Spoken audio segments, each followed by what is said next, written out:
Hey, hi, welcome. Welcome to today's live stream. Earlier, I was experiencing problems with the cameras freezing intermittently, so I hope that isn't the case. Because I got quite a bit of stuff I want to talk about today. Got some Q&A, some questions that have come in from a few folks, some other points that have been made by a few folks. And I want to talk about social risk and how we can sort of try to leverage the consequences and impact of social risk when we're trying to sell safety, because often as safety professionals, we're stuck trying to sell safety.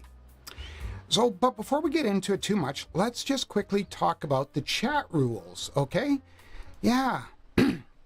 Now, please participate.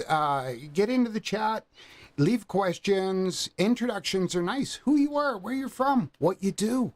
Ask and answer. If I don't get to something, by all means, you just go ahead and answer the question. It can be an opportunity for all of us to weigh in and discuss something. Your knowledge and opinions count, but on that note, not all of us were born with this vast safety repertoire. We've had to learn and gather knowledge along the way, and all of that learning and gathering of knowledge incorporates into wisdom. So not everybody's the same. So let's not insult or anything else like that. Let's be nice. No name calling, no insults. And now just keep in mind, all of this is discussion. It's not considered professional advice. There's no money changing hands, no contracts being signed. So it's not professional advice. All of it is for discussion and a collaboration of ideas. Okay? Now, as far as the idea of social risk, and like I said, I'll get on to the questions as we move on. Social risk is also sometimes called reputational risk. Now, for a business, basically it's the actions that affect the communities around them and stakeholders and shareholders. Now, examples include, of course, like labor issues, labor unrest, human rights violations within the workforce, like, bullying, harassment, things like that, corruption by company officials, but also health and safety issues where there's been a huge detriment, and you know what? All of this can lead to this impact on an organization's reputation or a consequence to their social risk, if you will.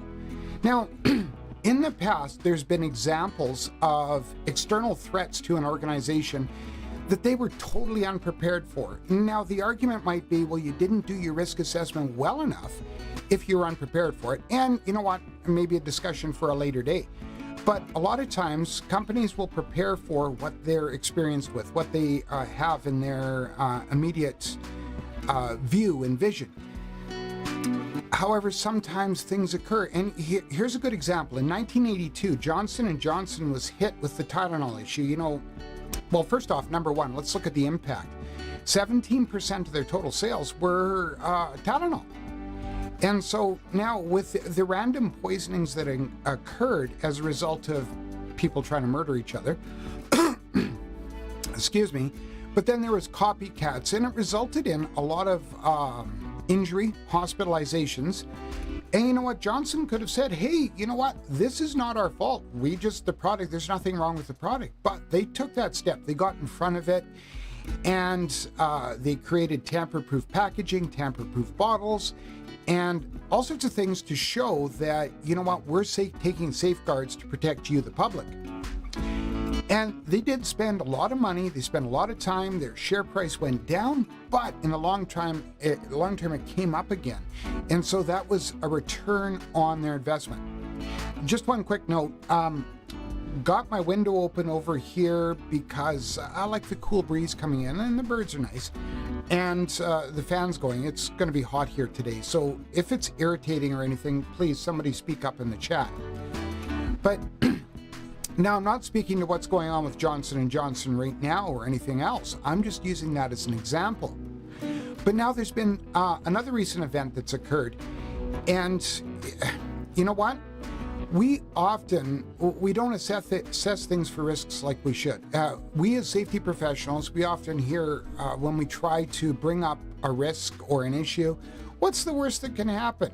Or another one, what are the chances of that happening, or variants to that effect? Or sometimes we're being told that you're blowing this out of proportion. You're a nervous Nelly. Apologies to any Nellies out there. But really and truthfully, you know what? When we bring up an issue, that's because there's a realistic consequence to what we're talking about. And there's a realistic worst case scenario. And we sort of, you hired us to give you that advice. So here's some advice. Listen to us. Now, before we get into the article, I don't want to say that I'm going to be trying anybody in the public eye, or this is not a trial by live stream. An investigation is taking place, and I imagine there's going to be a ruling and findings and so forth. But we have to keep in mind, all incidents are preventable. There is no such thing as an unforeseeable incident, only poor preparation and only poor research and risk assessment. Now, I'm not going to point fingers or lay blame. I just want to illustrate the notion of social risk and reputational risk. So, let me just bring up an article here.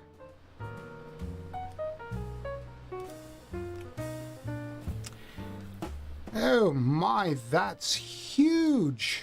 Let's see if we can make that a bit smaller.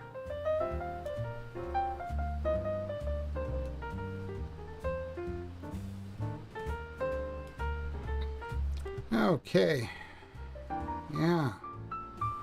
That didn't work out as well as I'd wanted it to.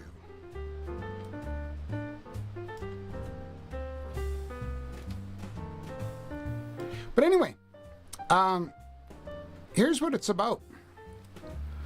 The Suncor CEO stepped down after a death, an accident in the workplace. Somebody died. And so, as you can see, somebody's got an exit sign there, and somebody with a briefcase is walking out. But Calgary-based Suncor Energy, Mark Little, stepped down. He had been the CEO since 2019, so 3 years, and he announced his departure last week, which was effective immediately. Now, according to Suncor's statement, of course, Little's departure was a mutual agreement between the company's board of directors and him, their CEO. I'm not going to make any assumptions as to what the boardroom discussion was, but you know what? You can read between the lines. Okay? We have to understand that there could have been prevention. Now, as I said, I'm not trying to try anyone, but there's a few statements in this article that I find disconcerting and maybe speak to some of the problem that were going on. Now, they talk about who's going to replace him, etc. And as the interim, and this person, who knows, may even end up being the CEO. But here's what. Little's departure came as the result of a death of another contractor who passed away at the company's base plant site north of Fort McMurray, Alberta. And, well, here's the other thing. Suncor is committed to achieving safety and operational excellence across our business, and we must acknowledge where we have fallen short and recognize the critical need to change. And that's great. We all need the reason to change, but here's the problem. We're changing because of something, an issue, something bad that's occurred, and something that made the news. The workers' passing joined a string of workplace deaths and safety incidents reported at Suncor's site. Global News reporting at least 12 fatalities were recorded since 2014. One is too much. 12 in 8 years is far too much. And so if we look at like an investment management corporation, and if you think about it, these are the ones that influence shareholder views. And they penned a letter to Suncor's board recommending board enhancements and overall of the company's operation and safety culture, as well as a review of the executive leadership. And that's all great. Honestly, that is all great. However, this is the one that is, I find, most worrisome. Suncor appreciates the views of its shareholders and will take the time to carefully assess recommendations and materials provided with a view of enhancing shareholder and stakeholder value. Now, the two things that I find an issue there are this. Number one is that it's not about the human value. It's not about the human rights. It's not about the inherent value of people. It's about the fact that it's the shareholder and stakeholder value. So when it boils right down to it, when it comes right down to it, it's about money. And that's the sad thing. It's honestly always about money. And so you begin to wonder, how do we appeal to these organizations? Because 12 deaths in 14 years. And who knows how many other countless injuries. If we were to picture, and just remember, and I should have got a diagram, I apologize. But if we remember the accident diagram, we have one fatality up at the top. And then we have, let me bring one up. Let me find one. Let me see if I can find one. And I will just see if I can bring one up. And maybe that will help.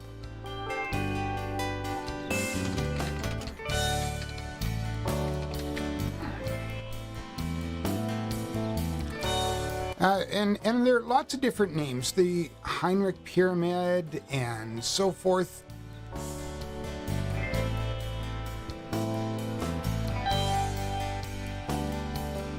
Now let's see if that will show up here.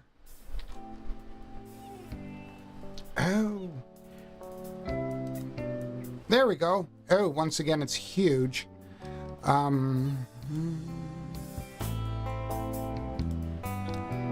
Yeah, it's terrible for Kevin not being prepared. So let's see if we can shrink this down a bit. There we go.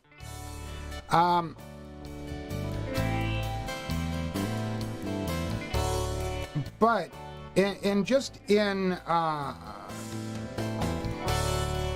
relative terms with it, if we look, we see one serious accident where there's a fatality, and then 30 minor accidents. So we have 12 fatalities, and there's lots of different variations of this triangle. So we have 12 fatalities. How many minor incidents occurred? How many near misses? So realistically, when you put right down to it, it's not as though there weren't alarm bells going off. It's not as though there weren't some lagging indicators that there would be some ability to figure this out, okay? It's not as though this was a secret. It's not as though this was hidden. And realistically, honestly, I cannot for an instant believe that there was health and safety professionals that weren't trying to bring this to somebody's attention. So in reading this, us as safety professionals, what can we do? What can we do to help illustrate this point, to have some impact? And so here's a couple of notions. Here's a couple of things that you could likely do. Number one is, when these news articles occur, share them, put them on your safety boards. There's going to be a video coming out early next week regarding safety boards. So yeah, if you haven't subscribed yet, subscribe and you'll get notified of when it comes out. And that and other live streams, of course. You know, how should I put this? Oh, wait a sec. That's what we can do. We can do this. There you go. But anyway, I'm going to have a thing about safety boards coming out. But one of the things you could do is be posting these articles as safety bulletins or hazard bulletins. Or when you hear about them from other organizations, post them. And I'll share another example regarding a smaller company in a second. But the other thing you can do is use them as examples. When you're doing that risk assessment and you're being told by whoever it is, whether it be your senior manager, a director, a vice president, even the CEO. What are the chances of that happening? You might have that ability to say, you know what? Let's look at the revolving doors of Suncor CEOs in the last little while. Let's look at this article, this newscast, this, etc. And you might have that opportunity to say, look, it's not just about shareholder and stock price. It's about the social risk. It's about your community impression. I had a CFO sit across from me once, and I was talking about safety of contractors, and he said, well, that's why we went and hired contractors, is so that we don't have that liability. So I asked him a few questions. Number one, who owns the work?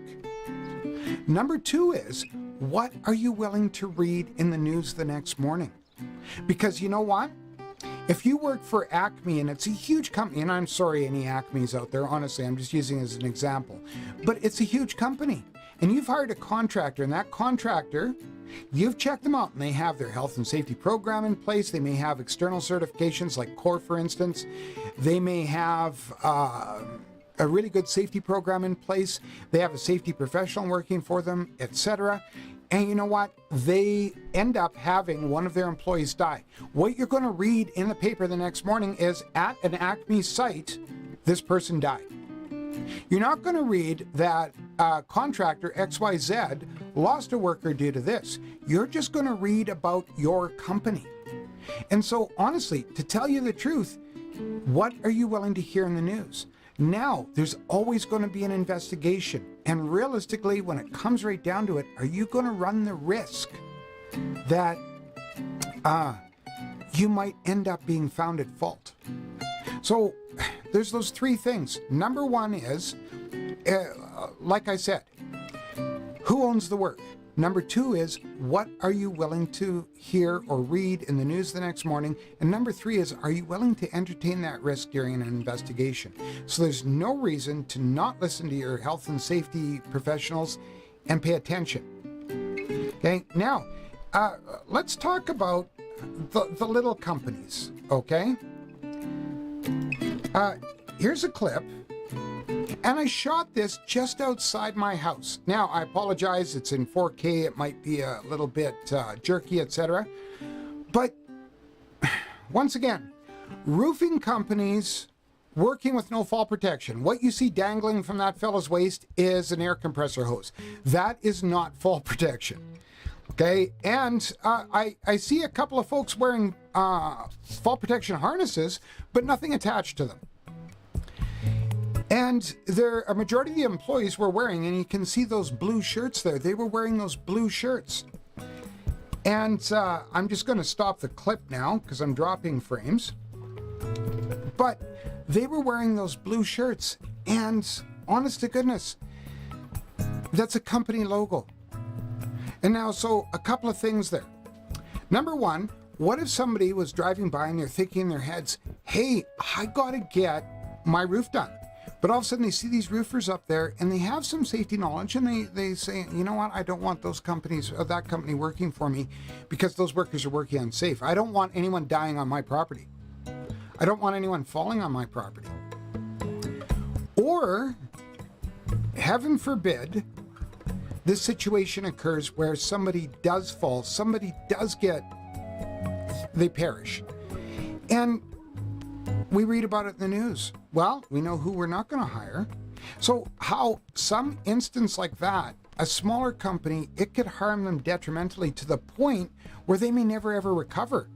So you as the safety person, make sure that you're outlining it. And if somebody says, what are the chances of that happening?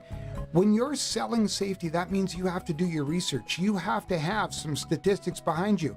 How many roofing accidents occurred last year, the year before, the year before? How many of them occurred in your locale? How many of them occurred because of these circumstances? No different than if you're a company that's installing telecommunications equipment, although you're federally overseen, but if that's the case and they're working at heights and there's an inherent thing being done incorrectly, and you're trying to bring it to the attention. Well, do the research and bring to the table the consequences, and some of the most notable consequences. Like, I could guarantee you in Canada here, there's been a couple of swing stage accidents that have occurred that have made the news and resulted in both jail time and significant penalties. So safety professionals don't have, the ones that are paying attention, don't have a problem selling swing stage safety to their bosses. Excuse me. Now, honestly, a lot of people are doing a good job when it comes right down to it as far as health and safety goes. It's not as though you see that this is, how should we say, something that's a plague and systemic across the different industries. Most companies want to work safely. Most companies have a desire to do the right thing. Most CEOs wake up out of bed and go, I want everybody to be safe today and go home to their families. Most do. And because of that, though, they might not understand completely the consequences of their desire for profitability. And that's where you come in. That's where you got to sell it. Okay, now, I know somebody once said to me, they called me, actually a few people have done this. They said, you should get a t-shirt that says Safety Evangelist, Safety Evangelist, because you're always trying to spread the good news about safety. Whatever the case may be. If I've sounded like I'm up on the pulpit or up on the podium and preaching a sermon about safety, it's honestly because when workers die, one worker is too many. And if we can do anything and be passionate, ethical, moral, and paint a realistic picture about what can occur, then we're doing a good service to our managers, to our CEOs, to our directors, and to the people around us, and to the families of the coworkers that we have. So it's up to us as safety professionals. It's up to us to spread that word and paint that good picture and do it with credible research and credible data. Because the last thing that anybody wants from us is some anecdotal tale. Oh, I read in the internet. Oh, did you where? What site? Tell me what story. Don't do that. Bring credible stuff to the table. Okay, I haven't seen any questions or comments come up in the chat. Welcome to those that are watching.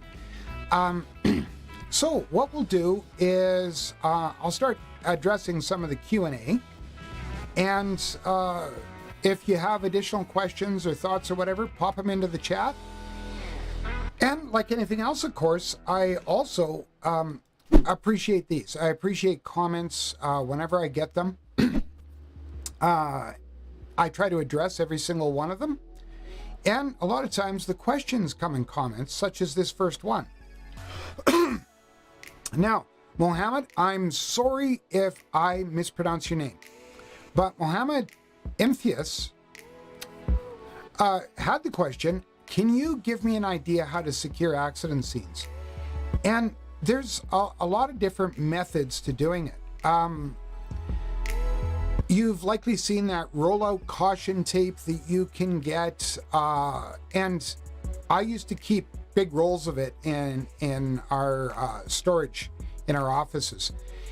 I even used to keep a smaller roll of it in my backpack because they're god-awful heavy if you have to walk a long way. And I've made a video regarding a go-to pack, and I'll leave a link in the description if anybody wants it.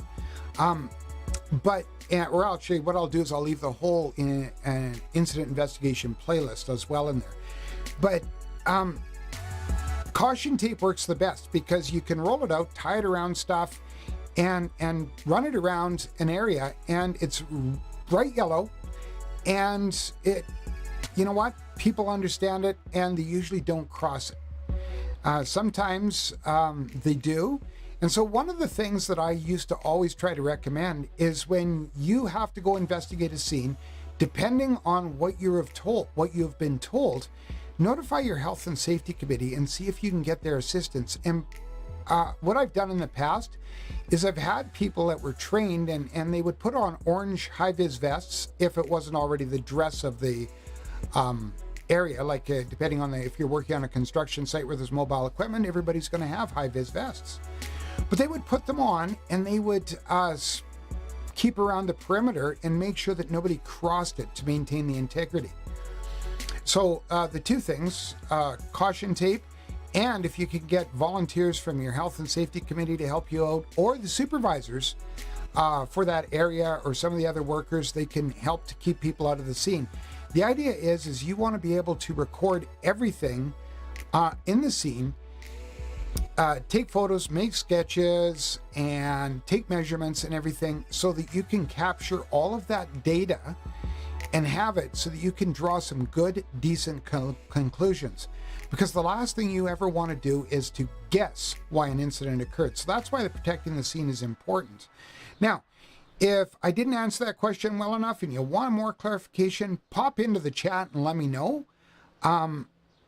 I can expound upon that more, but that's the quickest answer that I have right now, and that's what I've done that works the best. Some cases, it might just be a matter of locking the door. I've had situations where a room was the incident, and what I've done is lock the door. And in some cases, one case where the room opened up electronically, and I just had it override so that only my staff could get into the room. If you have on-site security, you can post a security guard in that area, etc. So there's lots of different things.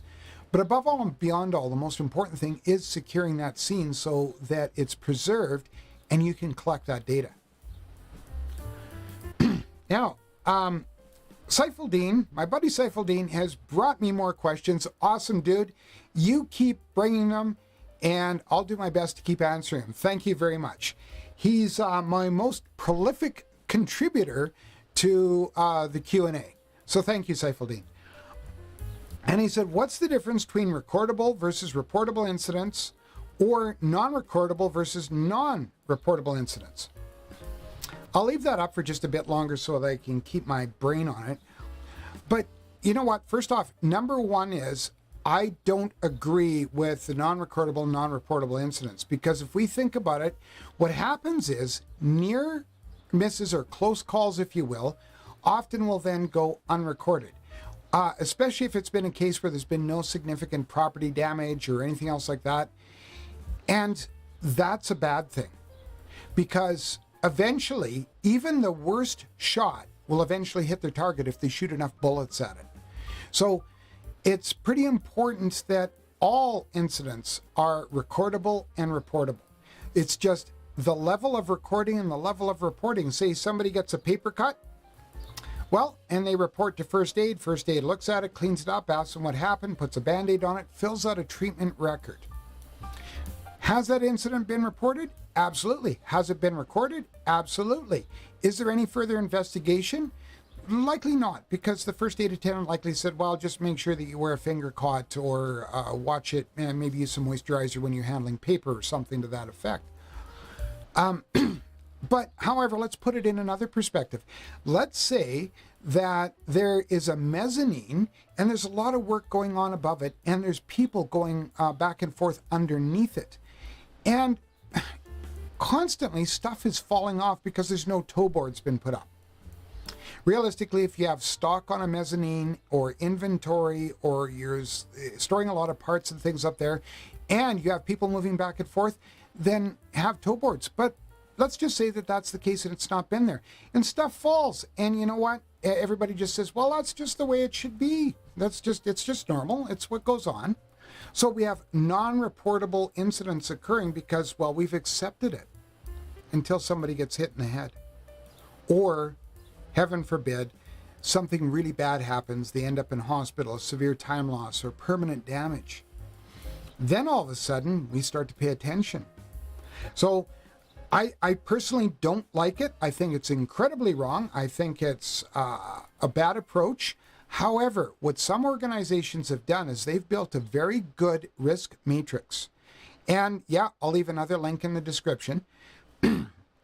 And what it does is they've taken into account people impacts, environmental impacts, equipment and asset impacts, so building, and then of course materials impacts, so PEEM, that thing I constantly harp on. And then what they do is they use that as their decision-making process on what is non-recordable or non-reportable. And they use that as that process. So if it falls in this category, or it's very low, it's a white or faded yellow on the heat map, or green on the heat map, depending on whatever way you're doing it. And then they say it's non-reportable, non-recordable. Once again, the problem is that inch and mile. And there's always that gray area. And then pretty soon that gray area gets bigger and bigger and bigger. And pretty soon we're not reporting things that really need to be reported, really need to be reported, so that they can prevent future catastrophic incidents. So that's the difference between the two. Maybe it's not an answer that some people want to hear because they like not reporting things, because it's less paperwork, less time, etc. I can't believe how many people that I ask them the question, you don't want to report because you don't want to fill out the form, take the time, and maybe even have to answer the questions. And they all go, yeah, we don't want to report. And once again, you're doing a disservice. But it is what it is. Now, the next question Seifeldien has brought up is mandated safe work plans and the permit to work, are they the same? Are they used in the same conditions? Now, actually, I'll leave that up once again so I can keep my brain on it. It depends on the jurisdiction you're working in and the language of your workplace, the terminology of your workplace. In most cases, mandated safe work plans in, say, where I'm from, are ones that are mandated by legislation. So say, for instance, fall protection. If you're working at heights and then you're required to have a fall protection plan in place. Okay, and realistically, where most people fall down is where it's 3 meters or greater. And so, well, it's just 10 feet. What's the big deal? But your fall protection plan could be as simple as a temporary guardrail will be erected. Nobody will work outside the guardrail. There you go, Bob's your uncle. However, those are mandated safe work plans, same as confined space entry requires a mandated, by law, by legislation, safe work plan. Now, permit to work often works in conjunction with those things. And depending, I've been with organizations where I've created circumstances where if hot work is going to take place, then the hot work permit must be taken out before work can continue. If confined space entry is going to occur, a confined space entry work permit must be taken out. Same thing with working at heights beyond X number. Those are permits to work, and they're required because there's that extra support that's required. So are they used in the same conditions? It all depends on the legislation and your company circumstances. We found that, like when one organization I worked with, there was buildings that were being cleared out because there was hot work going on and nobody was prepared for it. And smoke detectors weren't bagged off and there wasn't security posted. And so it was going on without the other infrastructure and support services being aware that that work was going on. Same token is you get a call and say, well, fire department's here because they heard that someone was passed out in a confined space. Huh? And so that's why those permits to work are present. But once again, like I say, I don't know every single jurisdiction on the planet. If I did, well, yeah, I'd be incredible. And I'm not. So that's why it's important to make sure that you're familiar with what's required where you're working. All I can say is that some of the requirements in Canada, and that's the best example I have. And now, a tough one. Root cause analysis. I think this will either take its own video or maybe its own separate live stream, one or the other, because it's quite involved. I will do a quick overview, and if you want to see more on it, you want to see a dedicated video or a dedicated live stream, let me know in the comments, let me know in the chat, and then I'll take some time to prepare for it, and all you'll have to be able to do is watch for it. Because I've got a lot of things in the queue, lots coming up that people have requested and want to know, and so it's going to be dependent on dedicated live streams or dedicated videos. So yes, thank you for bringing me the ideas. But back to what Seifeldine asked for. And so what I'm going to have to do is I'll show you a quick diagram. Maybe is it here? Oh, look at that. Now, hopefully everybody can see this. Basically what it is understanding and taking all of your causal factors under the different categories. And so I just grabbed this diagram really quick.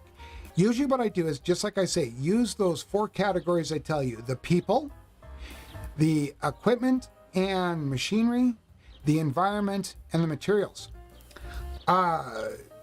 Everybody takes them under different things. Like we have the man, the machine, the material, the method, or the work process. And then what you do is you look at the outright cause, and if there's an underlying cause that contributes to that cause. So basically, looking at your causal factors, looking at your primary causes, your secondary causes, and your tertiary causes, and see how each one of them contributes to that end result. That's another way of doing it. And usually, if you have an incident where it's the cause and effect might not be easily illustrated. Say, for instance, that there was people working and the weather was just borderline contributing to the possibility. The equipment, when you examine it, was borderline contributing to the possibility. There was no clear safe work practices, all sorts of things. And so you want to note how each one of them contributes. It does 2 things. Number 1, it helps you find the primary causes in dealing with them. It also helps you to find the contributing factors. And it helps you to prioritize everything. Once again, how do you prioritize? A good way to do it is use your risk matrix and understand how each one of these things contributes and how they contributed through the risk matrix. You can find that, say for instance, the method, there was no safe work plans whatsoever, no safe work procedures drawn up, no training that was evident. Well, that might have been a higher contributor to the people that were all working there and had all of their PPE on and doing the best job that they had, but there was no administrative controls in place. So that's how the fishbone diagram works. Once again, it depends on what you're doing. Same thing as, I was going to bring up another diagram, but I'm not going to bother. You know what? Same thing as the fault tree analysis. Fault trees analysis are often used in process things. So like if you have stuff running along a process system, whether it be manufacturing and stuff starts, the raw material components get added to it until it gets to the finished product, or something is moving through a process system like oil refinery or something to that effect, that's where the fault tree analysis comes in, and it works better. It works better for process failure than it does for, say, an incident scene. My 2 favorites to use for an incident scene, most of the time I've been able to get by with 5 whys. And what I will do is sometimes I will use the fishbone or the Ishikawa diagram and work it till I get to the point of when I can use 5 whys. Or I do it in reverse.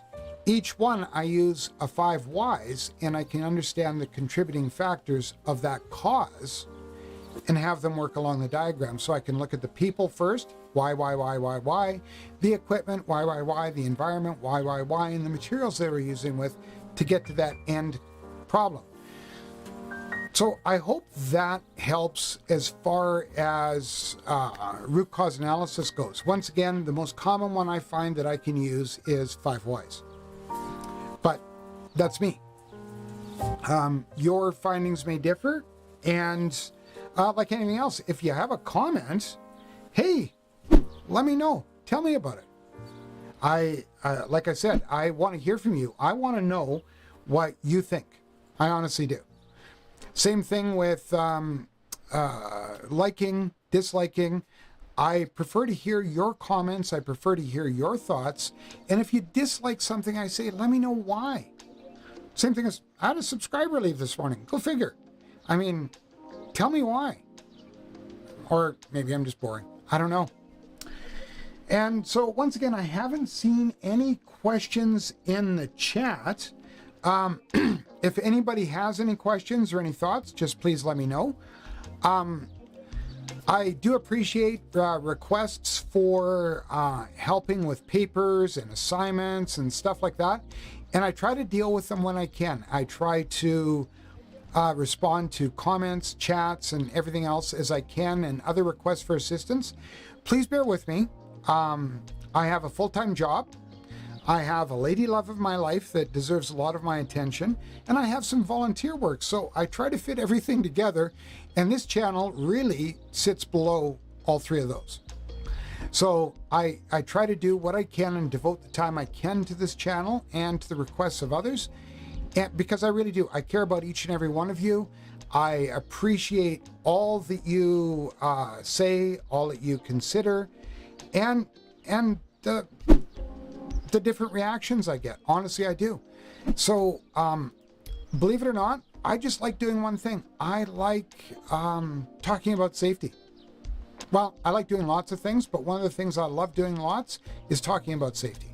I really do. It's my passion. It's one of my passions, and I appreciate this venue and the ability to do so. So anyway, I haven't received anything else in the chat. I'm assuming there's no other questions, but if you have additional questions, leave them in the comments below. I appreciate them. And my email is on, and I'll tell you what, I will share it right now on my site. I'll show you how to get to it right now.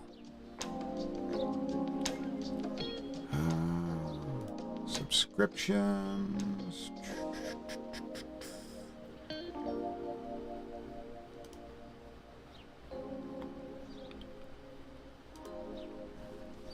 So, where are we here? We'll get rid of that diagram. Fishbone's gone, news browser's up. And here's Provoking Safety. Here, let's make him a bit bigger.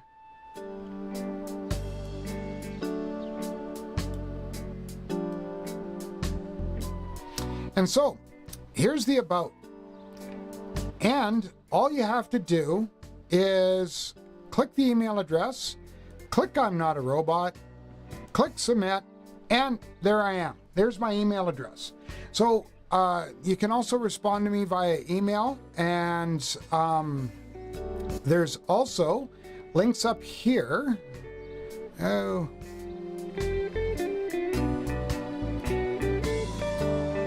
I'll just drag this over a bit more. For Facebook and Twitter. And so you can do things over there, send me a DM on Twitter or message me on Facebook.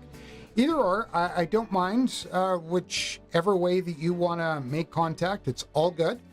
I'll do my best to answer questions. I'll do my best to help out when I can, because honestly, I really wish when I was starting out my career that I didn't make all the mistakes I made. However, oh, look at that. I've frozen. Right towards the end, though. That's good. But like I said, I wish I hadn't have made all of the mistakes that I'd made. But I'm certainly glad that I did make them. Because it's helped me to get to this point so far where I can help you. And I can do a lot more. I can rest on the knowledge that I've got, and I can speak to it from my mistakes. But the same token, two things. I really wish I had somebody that I could have asked more questions when I was doing my courses. And I really wish that I had other people that could mentor me through health and safety. So that's why I don't mind giving back, and that's part of why I started the channel. So anyway, yeah, thanks for hanging out. As always, do me a favor, be a safety leader, be a safety influencer at work, rest, play, home, wherever it is. But don't just think about it, don't just talk about it, but actually, you know what? Do safety, provoke safety, okay? So take care, everybody. Bye for now.